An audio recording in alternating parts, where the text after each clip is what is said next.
Dude, there's this like cruel trick that they play where you get to the halfway mark, and at the halfway mark, the half marathon is in the same group as you. So the half marathon people start to run down Congress and finish, and you turn and you start There's going a fork? north. There's a fork. And if you're running the marathon, you start going north, and it's fucking awful.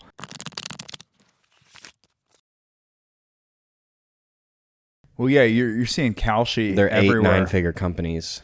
I mean, again, we've gone over this a little bit on the pod, but like, dude, the prediction market stuff is getting pretty out of control in that, like, I have a Robinhood account. It's my investment account. I have some money in there, and like, I'm getting notifications from Robinhood saying, hey, it's Patriots Seahawks Super Bowl. Place a bet. And I'm like, you're asking me at the same time to convert my holdings into a Roth IRA so that I can make it a retirement account. Yeah. It's dystopian. It's crazy. It's bad.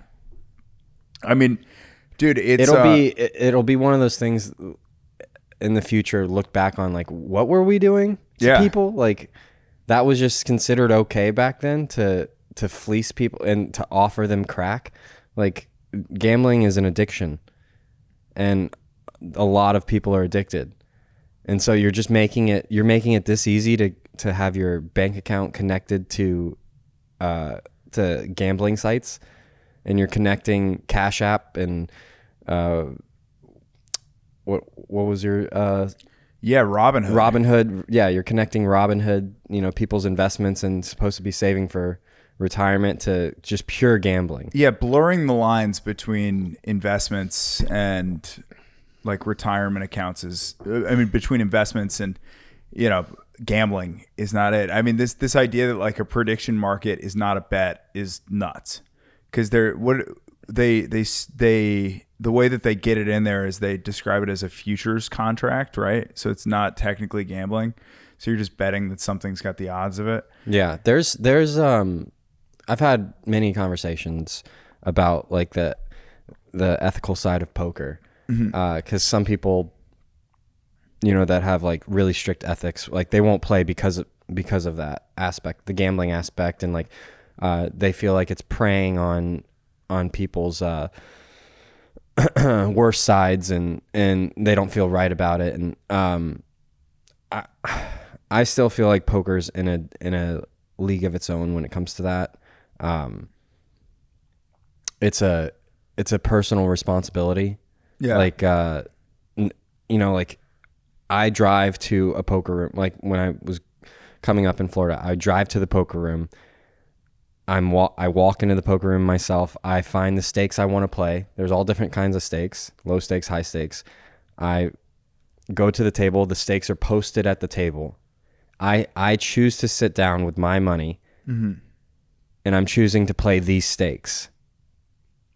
As soon as you make that decision to sit down at this table and play these stakes, all the training wheels are off. Like, no one's holding your hand. No one's forcing you to be there.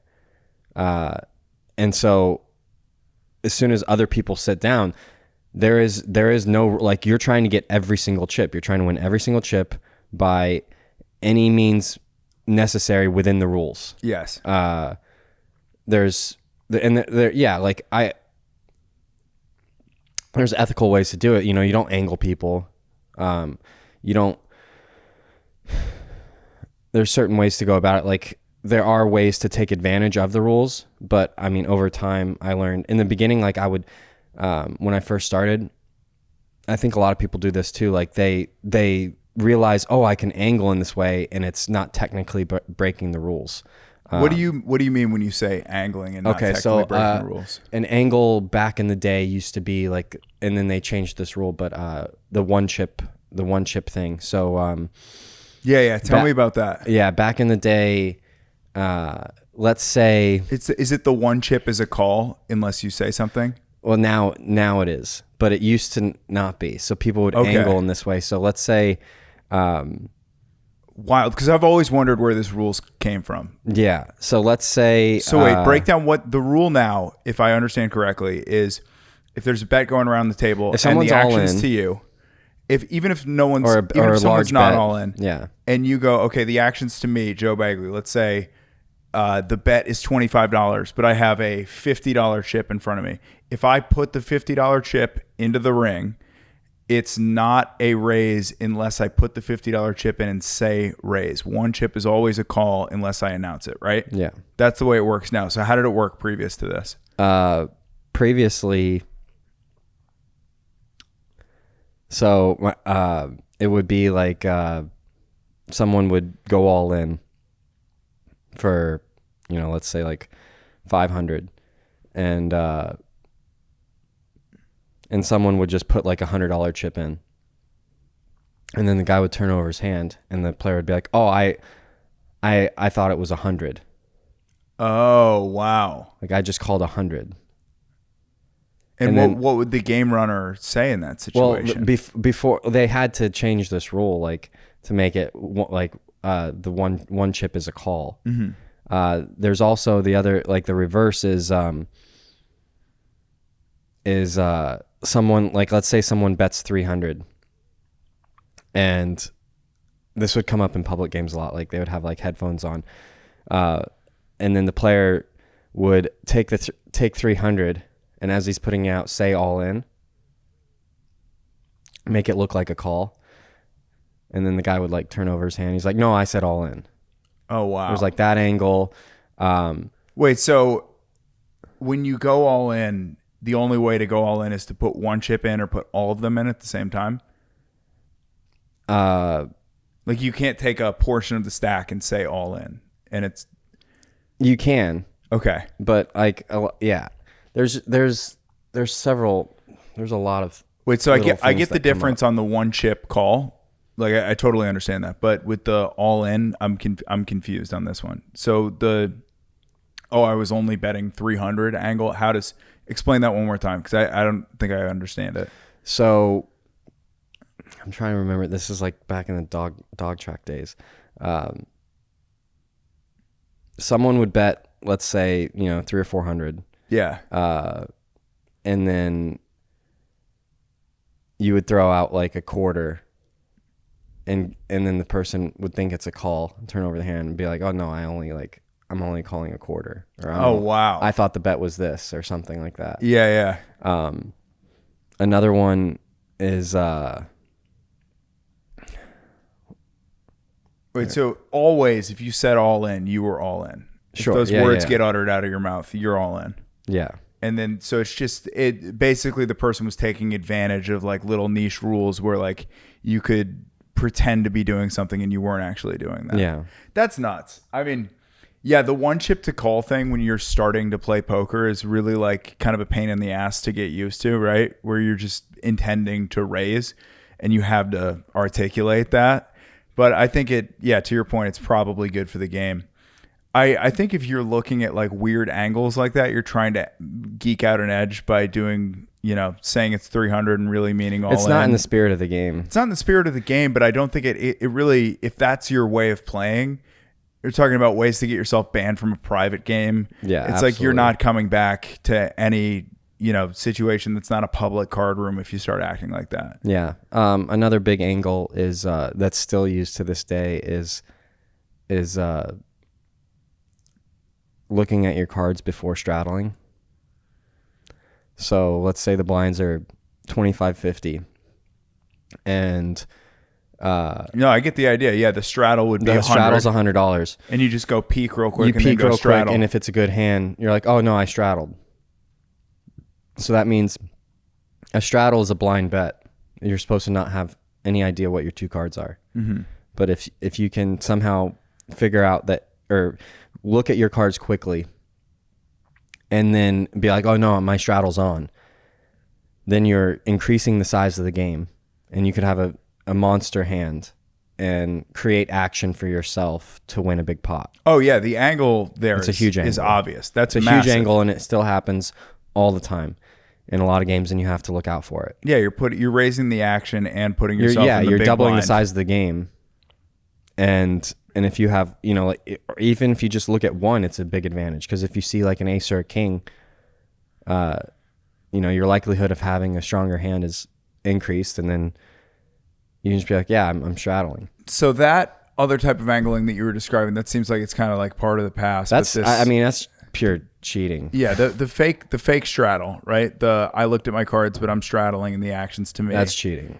Now, when you do that, when was the last time you saw somebody do that? I see it all the time. Really? Yeah. And it's have you had to kick somebody out of a game? Well, it's a you catch bad players doing it. Yes. You catch like guys that are big losers. And so you kind of want them around. You're put in a conundrum of like the catch-22. Yeah, where ethically it's like, no, fuck you, you're cheating. Get out. But then, well, you're down lots of money. You're a loser overall. You're funding the game, and if you stop playing, and if you never come back, that would hurt the game. That would hurt the game's ecosystem. So, game runners and people that invite the lists and all throughout, they're put in like a spot where it's like, well, do you stick to your ethics and your values, or this person is losing a lot of money, and so do you look away and allow like cheating to basically happen? Yeah. It's the call of the game runner. Yeah. It's the call of the game runner. But I feel like, so there's a middle ground of where you just need to be diligent on catching it and then not allowing it. So rather than go, hey, you cheated, get the fuck out, be like, no, I saw you look at your cards, the straddle's off. Yeah. Yeah, that's not a straddle. You looked. Just be straightforward about it.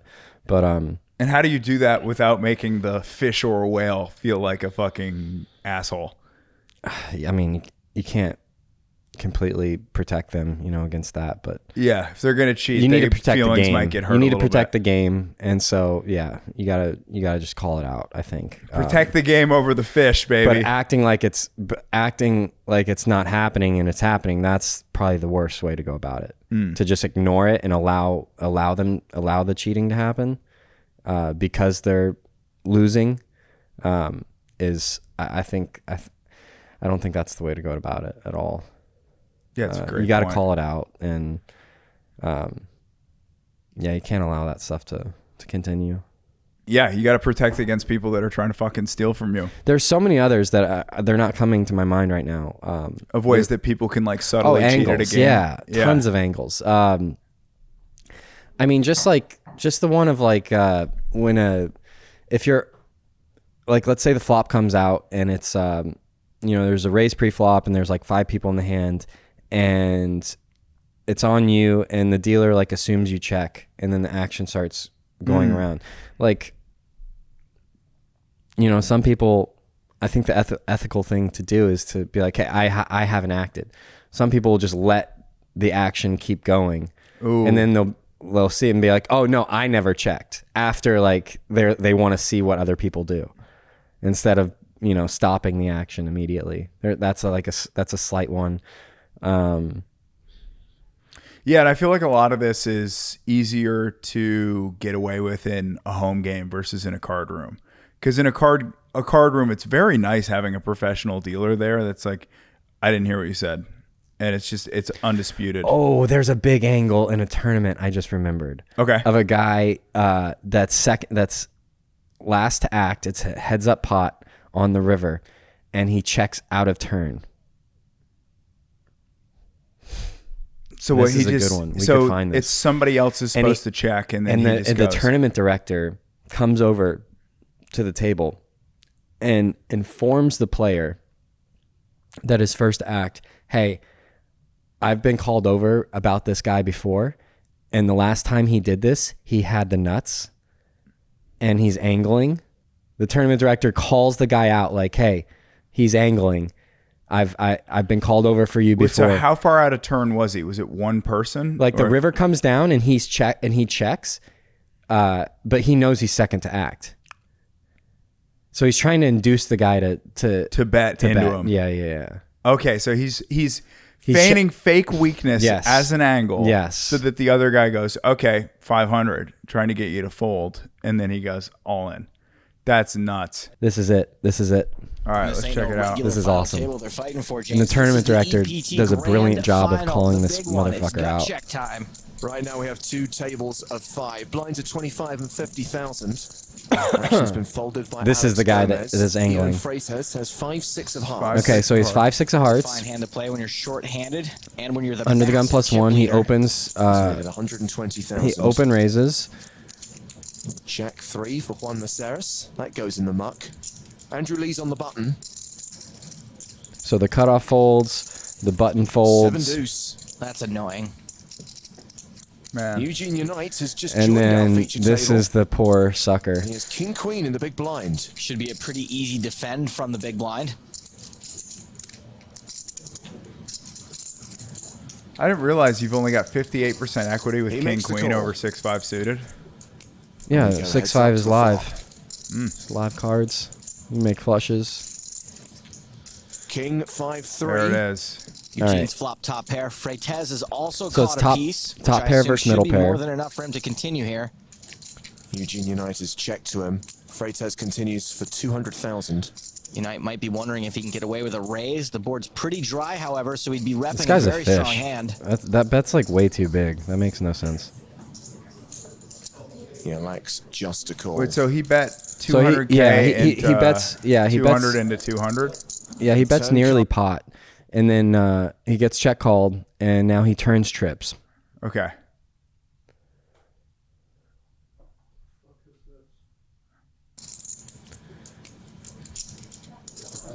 So the king's going to check the Is turn. Another 5. Freitas Here we continues go. to run golden. Freitas runs There's better 600, than Usain Bolt. 660K in the middle. He checks the Goes trips. Check and a 6 Now on the he river, rivers giving the full Freitas a house and full watch what he house. does. Wait. Freitas- So, okay, so the last, on the 5, they both just check, so he's feigning weakness, right? He turns trips. He checks behind. Okay. And now So the action's to the guy with the kings. Yeah, watch this. 275 to call. Okay.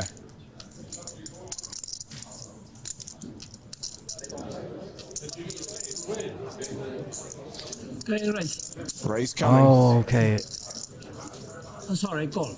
What? Sorry. Okay, that's what. Oh, wow. So this is another way to do it. I thought he announces raise, speaking which means you have to raise.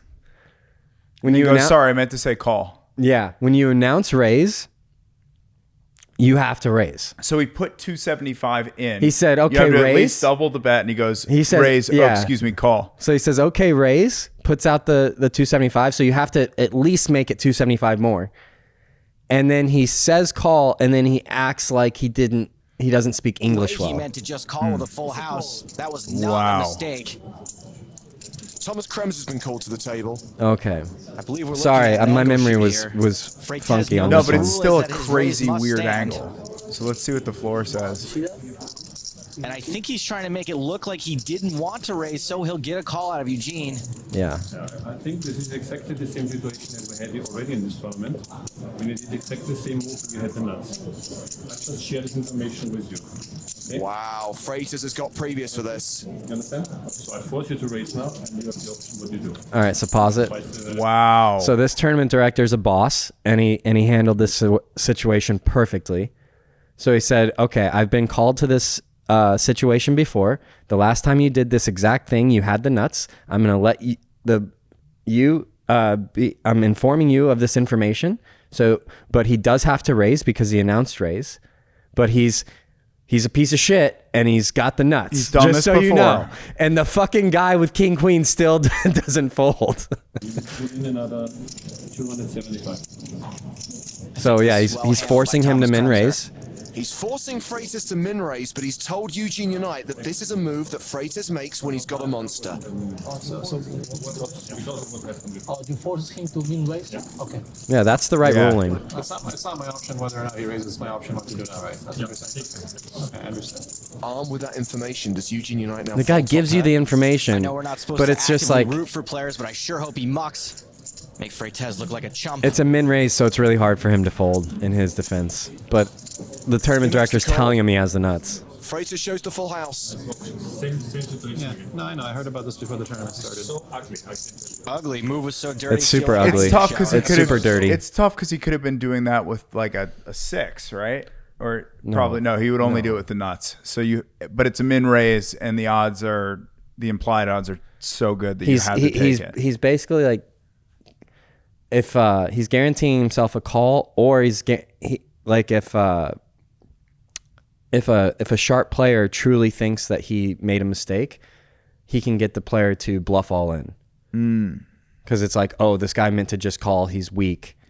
Oh no, I totally understand what his angle is. His angle is feigning weakness so that the guy like Either calls or does tries a big to shove. raise. Yeah. But the tournament director did an awesome job. Tournament director handled it perfectly. He's like, just so you know, in this exact situation, he had the nuts, and look at him. He's just staring this guy down. He's like, I completely fucker. misremembered this. This is so many years ago. But yeah, it's like I raise as he throws out the call.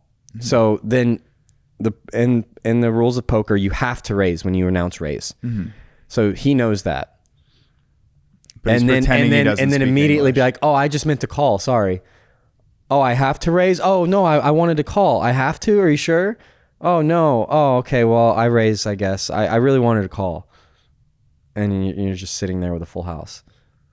It's dirt. It's super like childish, and you can see right through it. But But the other guy's probably like, yeah, it's just a min raise, so I kind of have to see what he's got. But it's stuff to look out for in public games, because people will take any angle possible.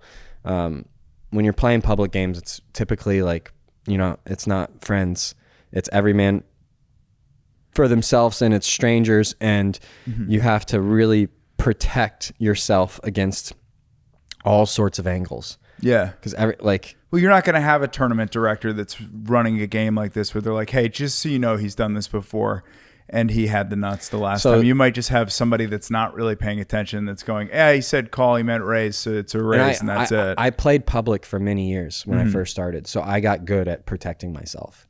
A one way you can always protect yourself is you keep your hands over your cards and you don't ever show until it's your turn. Like when the action's over on the river, no matter what, like, is it my turn to show? Okay, then I'll show. But like, unless it's on you to show, you do not show. You always keep your cards face down. Yeah. And cover your cards, because like, you never know, like, if people are marking. There's many shit. ways to get robbed, man. It's not always going to be just a knife trying to take. If you watch Phil Ivey play, he always has his hand over his cards. It's like an old habit. Yeah, old defensive habit. Yeah. Now, like, fortunately, I'm in comfortable games now where, I don't have to protect my cards, and I trust pretty much everyone I play with. So it's more fun that way. Hell yeah, dude. So over the weekend, ran the marathon. Oh yeah, you ran 26.2 miles in 3 hours and 9 minutes. It was a pretty good time. Insane. I was pretty hyped about the time. That's not gay. I thought you were gay until this moment. Everybody always says this, but they're like, it's the hardest thing I've ever done. And I was like, oh, that was the hardest thing I've ever done by far. Because I went out on Saturday, and I guess for most people, when they do a marathon, they do like a 16 to 20 week training program. I did 12, but I was already in like pretty good shape, so I figured I was going to be fine. I got hurt twice and had to stop for like 10 days in there. And I just felt like a little bit underprepared. Like, you're supposed to go out, you're supposed to run 20 miles 3 weeks ahead of time, and it's supposed to feel easy. I went out 2 weeks ago, I ran 20 miles, and like 16 miles in, I got like a mega cramp and still forced myself to finish. And I think I like damaged myself like pretty aggressively. So I went out. This is one of those marathon training pieces of information that I always hear from people. I hear people say two things that I think are in like a direct contradiction to each other. Everybody goes, when you train for a marathon, during training, you don't actually need to run 26 miles. You need to run 20. And then if you can run 20, you'll run 26. And then those same people are like, yeah, just be prepared to hit the wall at 20 miles. And it's like, maybe it's because you never did the full training. Yeah. But dude, I went out there and like at the start. Wouldn't it make sense to like train your body to run 30? Yeah, exactly. And then 26 will feel easy? Well, when you're running a 5K, that's what you do, right? When you're running 5Ks, you're running 8-mile training runs on a regular basis so that when you go out and you run 3, it just feels like a walk in the park. You can legit sprint. But dude, in the morning when the race goes off, so you get up at 5:30 in the morning, you go to the line. And what time's the start? 7 a.m. So it's early. You know, you're in line at like 6:50. The gun goes off. Sparklers go out of the thing. 3,000 people take off. It's like electric, dude. Like I was like tearing up at the start line. I'm like, this is so fucking cool. And then you were tearing up at the end for a different reason. Bro, everyone is so hyped at the beginning and everyone's running so hard that like, or not running so hard, but like the vibes are the so energy's high. so up, yeah. Energy's so high that like I ran the first mile like kind of on an uphill at like 6:50, and then I ran the next one at like 6:30, and I was like, oh shit, I'm going like a little bit too fast. I'm going way too fast. So I slowed down. Dude, I ran like the first half marathon at like 6:50 pace, I think. Jeez Louise. And then I ran the next 7 at like 7:05 pace. When I got to 20, it wasn't like I hit the wall. It was a complete system failure. Like around mile 20, my memory of the day has started to go like black and white. So Brandon, you got to throw up the video of him finishing the race. Oh, where he's over limping? this. Okay. Yeah. Oh, yeah. I saw the video of you going through the finish line, and your arms are like flailing. I'm like limping bad. Yeah, you look like you're about to fall over. Dude, so I get the mile 21 mark, right? Right around mile 21 is going by Squatch Fitness. So I ran by Seth Rogers and Ryan Jameson, and they're like, let's go, Bags, looking good. And I'm like, I'm dying. Like I'm falling apart. Yeah. So they came out and they said, what's up? And dude, there's this like cruel trick that they play where you get to the halfway mark, and at the halfway mark, the half marathon is in the same group as you. So the half marathon people start to run down Congress and finish, and you turn and you start and going a fork. north. There's a fork. And if you're running the marathon, you start going north, and it's fucking awful because you're just you're just halfway. You're halfway there. And these people are like, we're done. We've finished. So you start running north, and dude, you run like at the 7 mile mark, you start to run into the Texas Hill Country. And I thought the Austin Marathon was like an easy course because Austin's a flat city. I've lived in like San Francisco. I'm like, that's hills. This is nothing. Turns out this is one of the a lot of hills. One of the hilliest courses in the United States. It's like an 8 out of 10 difficulty. And so for your first marathon, you did an 8 out of 10. Dude, so like I got 4 miles left, and I'm like, I need to just not walk. That's all I need to do. Because if I walk, I'm done. If I walk, it's over. So I got 4 miles left. I slowed down to like an 8-minute pace. The last 2 miles I ran like 9 minutes, and I'm hanging on by I saw fucking thread. And I'm running up the last hill, but dude, like the last mile, I started like tearing up. Like I had like tears coming down my face, and it wasn't because I was injured. I was like, I can't fucking believe I did it. Because I pulled like the classic mental trick on yourself where you go, I have 4 miles left. I'm not going to walk for another mile. And then I was like, I'm not going to walk for another mile after this. And I'm not going to walk for one more mile. And then you're like, I have a mile left. I can run a mile. Wow. I can run a mile on the worst pain of my life. Do you think I could do it next year? Would a year be enough to train? I don't know if you were still at lunch after this, but this was the funniest thing ever. Is my parents were in town. And they go, which one of you guys do you think, like, if you had to put your money on one of you to go out and run a race right now, run the marathon, who would it be? And there's like a lot of in shape guys at the table. Yeah. And then someone as a joke was like, Dean. And Dean just goes, yeah, you know, you guys are probably right. I do walk a lot around the lake. Like I probably, if I really put my mind to it, I think. He's the most out of shape, right? Everyone's like, definitely. Yeah. Definitely. And he was talking about his diet all the whole time too. And then at at the dinner afterwards, he's like, gets like multiple sausage rolls for himself. Yeah. It's like the ultimate just like That would mental delusion. That would be a fun vlog to watch, is him try to attempt the marathon, maybe with like no training, and then video the whole thing. And when he dies, like, I mean, I don't know how far he could make it, but it was one of the funniest things where Dean's just like, yeah, man, I'm obviously like, I've put in a lot of effort. And everyone's like, Dean. There were people there with six packs that he was choosing himself over like the jacked guy with a six pack with a great cardio. Yeah, and he was like, "No, yeah, I could for sure beat Spencer." And it's like, I don't think you could get through a tennis game with him. Like, you're not running a marathon. I think it's something I want to maybe attempt in my life at one point. It's 100% worth it because is a year enough for me to? Without a doubt, you could get in insane shape in a year. And I had Zach Tellender ran his first one on Sunday too, and I just had dinner with him last night. We were talking about it. We're like, dude, it was like a legitimate out of body psychedelic experience because when your system starts failing, like it's not like okay, so what you have to do, what they recommend is every 45 minutes, you're supposed to eat one of these 100-calorie goop packs. Yeah, I saw thousands of them on my street. Thousands. Dude, so I ran right down by your street. I saw I walked to my cafe Sunday morning, and it was just thousands of people. Surprised I didn't see you, but dude, what happens is you're supposed to eat these goop packets every 45 minutes, and every one of them has like 100 calories, and like if you want, you can get 40 milligrams of caffeine in. So I did 2 caffeines, 3 regulars. I did one at the 5, 10, 15, 18, and 20 mile mark. And I looked at my watch at the end. I had 1,000 calories for breakfast. It was like, you burned 4,000 calories while you were out there. And I'm like, and dude, also, I'm trying to drink the water at the stations, but they don't give you bottles. They give you the cups. Yeah. So I'm just spilling all over the place. Dude, I went back. We went to Kelly's after. And you started drinking Guinness. By the way, I don't want to bash. Kelly's is an awesome spot.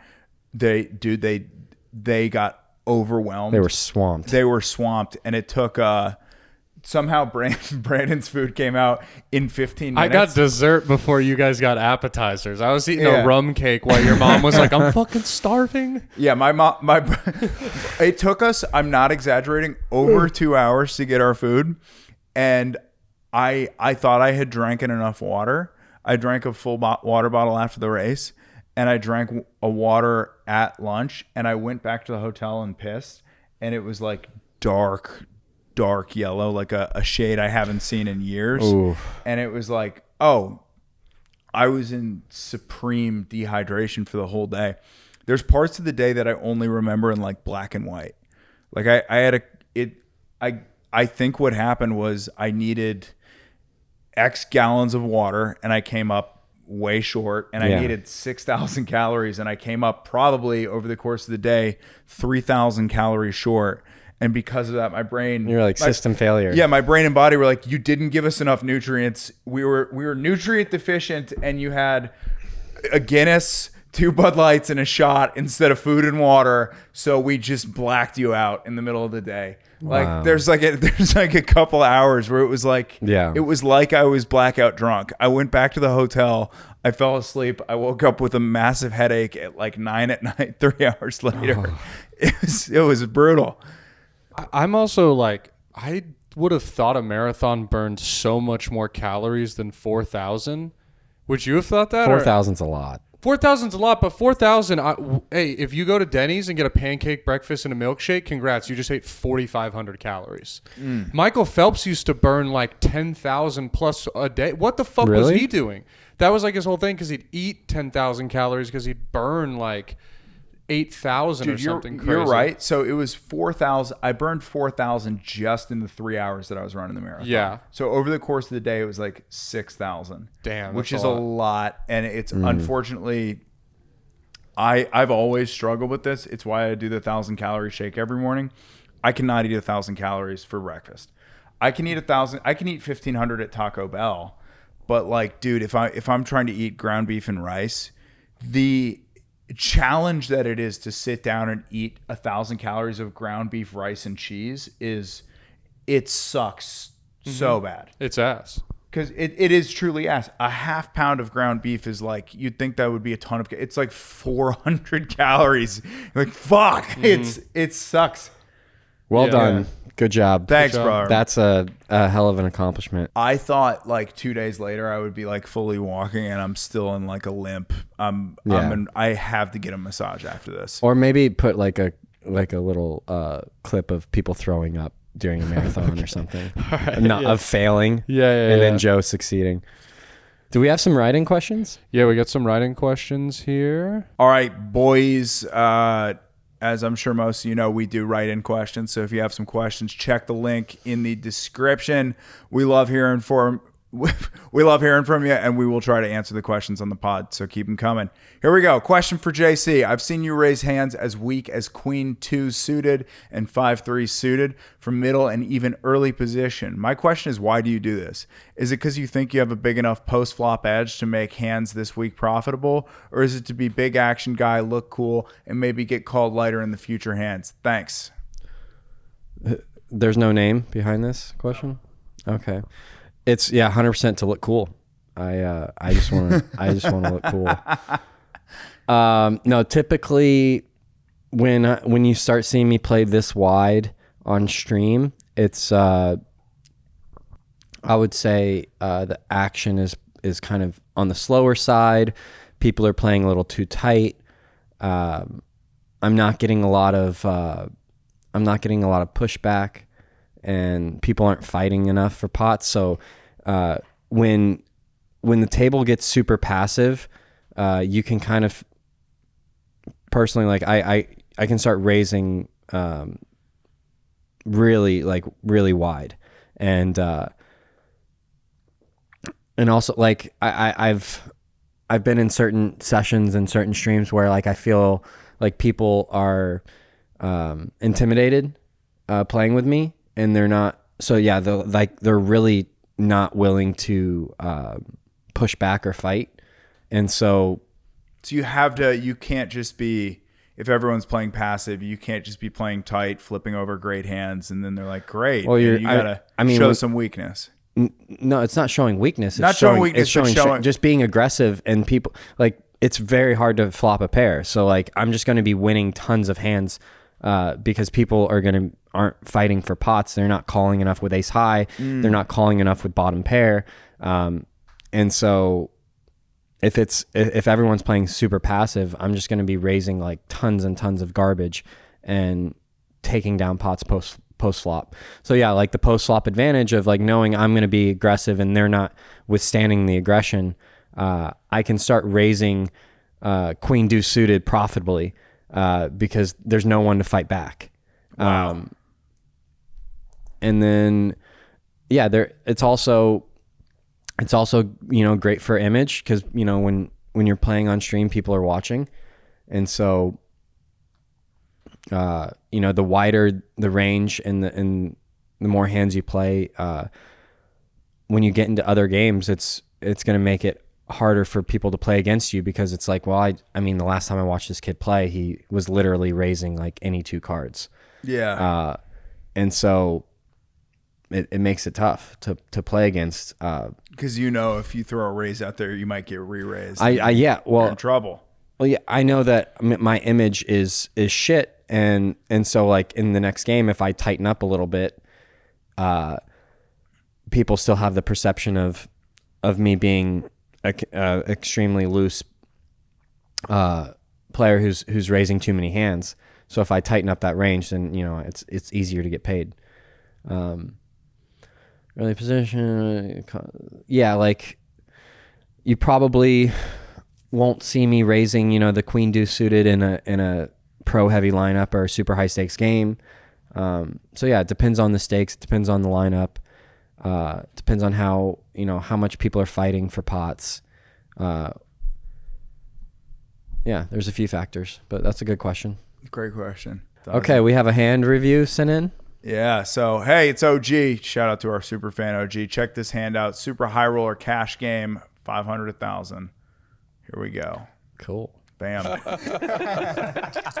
I think what We got friend of the show, Keating. All right, they're playing 500,000 with a. I think they're playing a 2,000 big blind ante. Is in bed. Robles under the gun +1. He opens to 3K. Well, we certainly all Feinstein 3-bets him to 7,000, which is a little on the small side with Ace Jack suited. The problem is this is live, so they know Bordeaux. Probably want to go like 9 or 10K. All right, Robles in there. Call. Closer to 5 o'clock. putting a tariff on Robles 3K. Roble calls. Flop is 10-7-4 rainbow. You don't have the night ambiance. No pair anywhere. Now on the turn. The flop goes check check. I think I like a C bet from Feinstein here with backdoor clubs. You have Ace Jack high. You don't want to like give free cards to King Queen. But yeah, there's merits to checking and C betting. Andrew speaks up. So You feel a little better.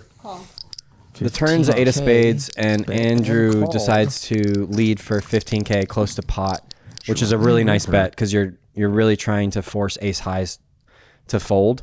The sizings they're so important when you get to like a high level in poker, and you know, like if Andrew has like a 10 here, or has, you know, like if he has a straight, if he has 2 pair, the sizing is going to be completely different. Like this almost full pot sizing on the turn is designed to apply pressure to hands that he wants to fold.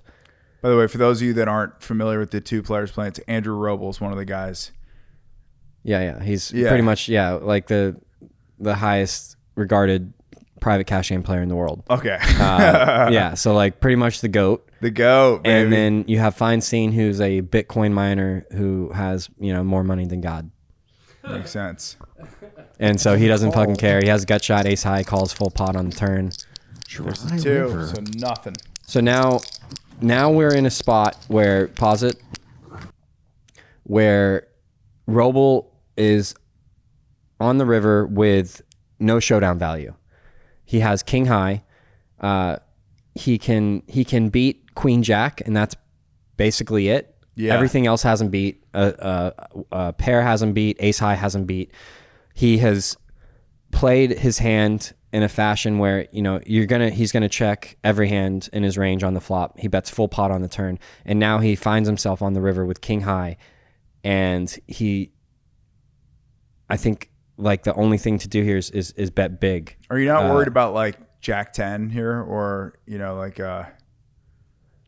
Well, I mean, sure, but you can't he's found himself on the river with king high, and he's told a very good story. So I think he's going to be betting big on this river. Okay. Yeah. I like the way he throws the chips in. Full pot. 50K from Robles. He's also super balanced, so like it's just so hard to play against. He's gonna have virtually his entire stack. He can have straights. He can have sets. High. You see Darren suspicious. I only got a good hand, and all my little cards came. You're good. It's a very non-Roble flop. Although he was fucking in there early. So he pretty much put them all in there. Yeah. Yeah, this is such a good bet. I don't even think I have 50 grand. Here's the thing. What do you got? He's got more money than God. This is a hard man to bluff. Yes. Wow. Yes. Ace high. Catches Robles with king I love it. It is so hard to bluff a man with more money than you. The fist bump from Keating, and then the giant water sip. God, Let's go. that's a fucking hand. Right, let me see that sip. You're trying to throw your chips away. They just keep coming back. Wow. Now I'm really steaming. Now I'm really steaming. Robles still a GOAT. That's awesome. Yo, OG, great hand suggestion, man. That's sick. a really well played hand by both. Feinstein is a legendary action player, and that was a great like representation of like a top pro versus like a wealthy businessman that just doesn't care. You never know, the whale might come at you, dude. It's hard to get a guy richer than you to fold. You have to be careful. Oh, we got one breakdown from the lodge. Oh yeah, we got a hand breakdown from. This is do a it. hand I picked. A lot of familiar faces here, by the way. Before we get started, just a couple fucking stories about these two guys right here. On the right, Terrace. Last year at JC's Super Bowl party, I did bet $100 on the Eagles go Birds and was pretty hyped up during a deep Devontae Smith touchdown, as I'm sure Brandon was as well. The dagger. And I just fucking dapped up Terrace. I'm like, let's go. Terrace is like, you got money on the game? And I go, yeah. And I'm like, I just won $100. And I think Terrace had won $100,000. $200,000 on that play. And this the beginning of the party, we're like, Terrace, how much do you have on the Eagles? He's like, I don't want to talk about it. I don't want to. And then at the end, after that touchdown, he's running around the apartment. I just won $200,000. And then the other one is Nick Airball. I didn't, realize it was Nick Airball at the bar, and I did buy a round of Miller High Life ponies. You're like, hey, he thought he was some scrub. I'll buy you a $3 beer. I got you, man. I did. So you're welcome, Airball. You're JC's friend? Yeah, I got you, man. Don't worry about it. The pot right now is 600 ponies. And they just started. Oh, yeah. No, this is Airball's straddling for $800. So he's, yeah, it's That's just awesome. Suited ace for Terrace. So Terrace is under the gun here with ace 6 suited. He opens to 2K. Doug, 3 bets to 7,000. Notice how the sizing is a little larger than 3X. And the jack. I'm trying to teach you something. Wait, hold on. I'm trying. All right, wait. Tell me again. Okay, sorry, I didn't realize. You see how Terrace raises to 2K? And, yes. And what's Doug's sizing? He 3 bets 3X. Just a little larger than 3X to 7K. Okay. Yeah. So he if you doesn't got a make hand, it 4. If you got a hand you like, you can 3X it. The standard. Well, when you 3 bet, the standard 3 bet is 3X. Bulldog with the jacks. Let's go. It's Alex with the jacks. They're both named Alex, but yeah. So okay. So Alex with jacks decides to 4 bet to 20K, which is pretty standard. So triple. You know how it's like right around 3X there. Terrace is going to get out of the way. Doug did the 3 betting, so let's see what he does with a suited ace. You know he's itching to play a big pot. He wants to lose the knit patch. Oh, so the knit game is on. Yeah, Doug has a knit patch. Ace 5 suited. What will he do here with ace 4? He's got 5 betting eyes. So he 5 bets to 60K. Wow, so we just keep tripling it up. This is and a stare from uber Alex, strength. who once claimed that he took Doug's soul He's going all in. a few months ago. No, on he the is Launch not. Live Joe. show. It's not the We case. don't 6-bet shove with jacks. Remember what I told you about? Why? It's not strong enough. That's a good Alex move. counting his It's a stack. terrible move. You're not going to ever get called by worse. Yo, drop a comment if you would 6-bet shove with jacks. Let's go. Prove T1K wrong. There's no proving me wrong. I know I'm right. Is it because queen, king, and ace all can beat it? Like it doesn't So beat? yeah, if you're gonna 6-bet all in pre-flop, what hands are gonna call you? Well, 10s aren't gonna call you. The only thing that's gonna call you is a better hand. Oh yeah, you're gonna fold out any You're gonna action fold you could exactly. Get, you could beat. Brandon can fucking whoop your ass in poker. He just said you're gonna fold out. Like Wait, he Brandon, understands the game better Brandon, than you. Explain what's happening. So the problem is if you 6-bet shove everything, you're gonna make any hand that's worse that you would beat at showdown. They're gonna fold. So you're gonna get no value in the pot. The only person that's gonna bet you is going to be queen, king, and ace. Queens, kings, aces. You're just gonna lose. So it's like you don't want to be too excited. You don't want to blow your load before it's time. Dude, So right. Brandon, you should play Brandon, poker for a living. Dude. He just said you're gonna fold out worse. Yes, that's exactly what you're gonna do. We're getting a camera for Brandon. I'll be on camera next episode. Well done, Brandon. Thank you. Let's go. That's exactly what you would do. You would fold out all the worst hands. So you just call. I'm going on a bachelor party. I got to win some money. So you keep all the worst hands Wheel draw. Because in the pot. You'd want to keep like a 9. If someone has had nines, 9s, 10s. you want to keep them in here. You know, now, like yeah. ace 5 suited, ace 4 suited, ace 3 suited. That these hands do decide to 5-bet sometimes. For Doug. So now there's 120K in the middle. You're in a Alex 5-bet still pot. way in the lead with the jacks. And you have an SPR of like 2.7 or something. Just under 3. That's stack to pot ratio. Make it. I know what that is. 28,000. All right, so Doug C bets 28K. Pretty good flop for jacks here. No clubs in either player's hand.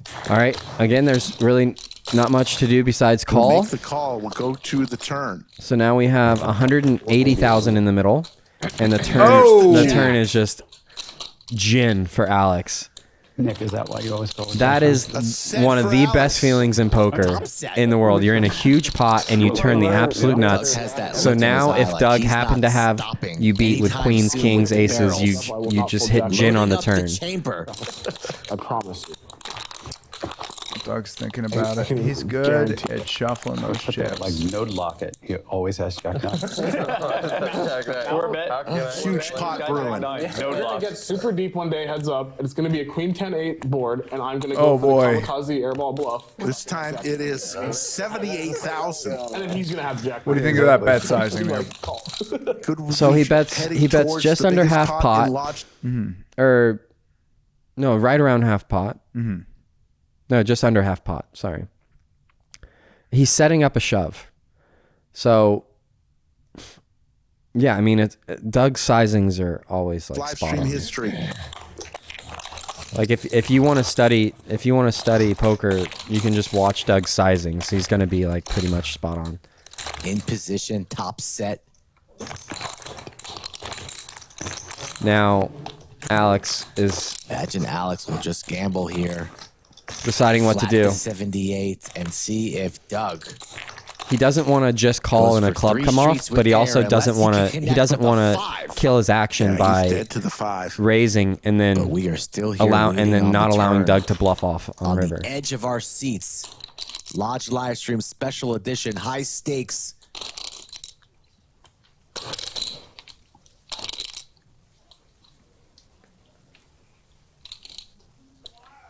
Let's see what's going down. So I think he's settled on he's settling on he's just gonna call, Makes the which is which I think if you zoom out it's just the right play. You got to keep all the bluffs in. 35,800 shaping up. This could be it, folks. There's the 8. Let's And see now if it's Doug the river's absolutely perfect. continues. You know, his Doug's never story. gonna have queen 10 here, 10-7. You still have the nuts effectively, and you're just praying that Doug shoves. Let's see if that prayer comes through.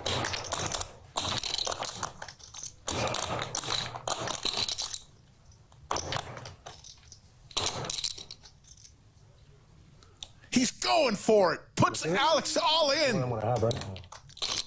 He's confirming that it's more than he has, and then snaps. Quick call. Bam. Wow. The biggest pot in Lodge live stream history. Wow. Holy shit. $707,800. Doug's so disappointed. And Alex. You live and die by the sword. This is also why Doug gets paid. Yeah. You know, Doug's the most profitable player on the Lodge live stream still. He's got like 1.4 in profit, 1.4 million or something in profit. But it's also hands like this. Like he's never gonna not fire and slow down. So when he does have it and gets in these big spots, it's really hard not to pay him off. Yeah. Because he's so capable of unloading the clip. But yeah, that's a great hand. I also wanted to bring up this hand as some contrast because so Alex, we call him PLO Alex. He plays in Houston. He's a sharp player, and I saw him after this in the summer in Vegas, and he made one of the rookie mistakes in professional poker. He got all hyped up because he was on this big cash game heater. He got all hyped up for the summer, and he's like, I'm gonna go out and I'm gonna play all the tournaments at the WSOP, and I'm gonna win a bracelet, and I'm gonna have this huge summer. So he goes out and he plays for like something like a month and a half straight. And I I fly in and I'm there for a few days and I'm walking into the Wynn and I see him, and it's like right towards the end of the summer, right before the main, and he's been out there since the end of May. So this is like the first week of July. He's been out there over a month, playing every day. And I see him and he just looks like a ghost. And he's like, I got to get the fuck out of this city. He's down hundreds of thousands of dollars. He's like, I'm playing 15 hours of poker a day. Nothing's gone right. Like, he's like, I can't believe I did this to myself. I know this is always a horrible idea to play the full schedule, and it's such a grind. Like your days, you wake up, you have to get to the tournament area by like noon, and then you play till noon and you bag up, and you can play 2 days and not make any money. And then you just keep entering tournaments. It's like a vicious loop. And he was just like, I have to get out of the city. I'm losing my mind. I was like, yeah, that's why I don't do this anymore. Like, I'll go to Vegas in the summer for a week, maybe 2 max, and then get the fuck out of there. Yeah, it's but yeah, he this is like one of the highest moments of his career. And then in contrast, he was just torturing himself this later that summer. Just a beautiful hand, and we love Jax here. I think Jax is my. He played the hand perfectly, and just caught Doug blasting. Yeah, dude. Doyle Brunson loves the 10 deuce. Joe Begley loves 2 jacks. Jax is your hand. It's my hand. That's right. All right, is that it? Yep. I had an excellent time today, boys. I had a good time. Good time. Congrats on the marathon. Thanks, brother. Congrats. See ya.